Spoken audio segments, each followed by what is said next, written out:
Hello everybody, welcome back to another exciting adventure of Reading with Grandma. We're going to continue on with the stories that were written by my mother. We had read The Kittens and Molly and Albert and The Curious Chipmunk, those kind of things. She just turned 91 last week and she's still writing. She's looking for some more ideas, and my grandsons all gave her ideas of what to write. So we'll get to those stories when she gets them done. Today we're going to read The Exciting Adventures of Sampson the Cat. A cat chased a mouse across the room. As the mouse scurried into his hole, the cat, running too fast, couldn't stop and ran into the wall. The mouse sat in his hole and laughed and laughed. "What a dumb cat, to run into a wall," the mouse said to himself. "I'll just have to see what other mischief I can get that cat into tomorrow." Soon the mouse was fast asleep. Cats, however, recover fast, and Sampson was no exception. He soon was up on his feet and roaming around trying to figure out how he could get the mouse. Zabu the mouse cautiously left the hole the next morning. "Where was that darn cat?" he thought. During the night, Sampson had thought about how to catch the mouse. In fact, he had spent a good deal of time thinking. Now he had a plan. Plans do work if you think them out. Right away, the cat put his plan into action. Maybe if he worked hard, he would actually finally catch that darn mouse. Enough planning and it would work. Knowing the right time to strike was also important. Later that morning, Sampson dozed off, right in the middle of his latest plan. Before he knew it, Sampson had slept through the whole morning. Mad at himself for sleeping so long, he got up and prowled around the living room. Unless he came up with a good plan, his life would be a mess. Chasing after a mouse day after day was not his idea of time well spent. He needed to get rid of that mouse once and for all. Resting for a moment, he thought and thought, "How can I get that darn mouse?" But his empty stomach got the best of him. Going into the kitchen to see if he could find something to eat, he saw the mouse scurrying behind the stove. Very soon, Sampson thought, that mouse would be dead.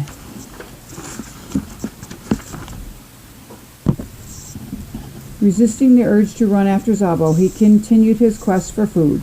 That was uppermost in his mind. The sun was warm on Sampson's back. He slept on and on. Zabu crept out of his hole. There was the cat, so sound asleep. What mischief could the cat get into now, he wondered. Zabu went back to his hole and brought out a piece of string. Tying one end to the cat's tail, he tied the other end to a corner of the tablecloth that held a large fish ball containing some exotic fish. Standing in front of Sampson, he tweaked his nose.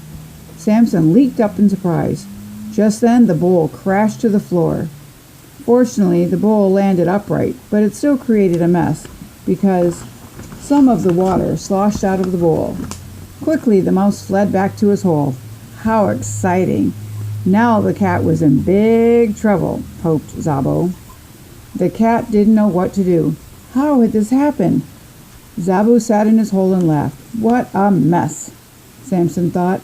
How was he going to clean up this mess? How exciting, squealed Zabo. Sampson looked back at his tail and saw the string right away. He knew it was that darn mouse. Yes, he would fix that mouse now. By darn, he would take care of that mouse once and for all. Jumping over the mess, he headed for that hole. If nothing else, he could jam up the hole. Then the mouse couldn't get out to get any food, and he would die. Well now, thought Sampson, I'll have to jam up that hole. He looked around, but he couldn't see anything to use. Before he could think of what to do, in came the mistress of the house. Now he was in a real mess. How could he could hide under the sofa, hoping he wouldn't be found. Zabu come out of his hole. What exciting thing could he plan now for that darn cat? Suddenly, he had a great idea. He would go into the kitchen, hide, and wait until someone came and opened the refrigerator. Then he would put something in the door, and when it was shut, it wouldn't close all the way. Then he could climb up onto it and throw the food out onto the floor. He couldn't wait. As Zabu planned his dirty work, he sang a song he had heard Richie sing. A, B, C, D, E, F, G, H, I, J, K, L, M, N, O, P, Q, R, S, T, U, V, W, X, and Y, and Z. Now I know my ABCs, won't you say them with me, please? He didn't know why that song came into his head. Oh well, it wouldn't be long before that cat got into trouble again. The opportunity came sooner than Zabu expected. The cook was in the kitchen fixing lunch. She actually left the refrigerator door open. Quickly, Zabo, who was sitting on a low shelf of the cabinet, saw some napkins. He pushed them over the edge of the shelf, jumped down, and scooted across the floor towards the open door. He just got them in place when the cook crossed the floor to shut the door. She didn't notice the door didn't shut all the way. Zabu bided his time. Sure enough, Sampson wandered into the kitchen just in time.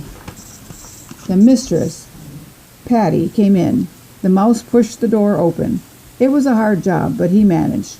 He snuck into the lower shelf. Of course, the door shut again, but not all the way. Zabo pushed at the plate full of salad. It tipped over and kind of hung in midair, along with the plate of butter, a dish of vegetables, and a lemon dessert, all of which Zabo had cleverly slid toward the edge of the shelf. Sampson smelled the mouse. He knew he was close.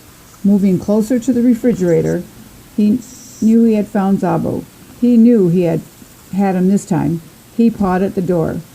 Just as he got it open, Patty came into the kitchen. Everything happened at once. The door came open and all the food slid onto the floor with a crash. The cook screamed. Zabo jumped out onto the floor. Then Patty screamed.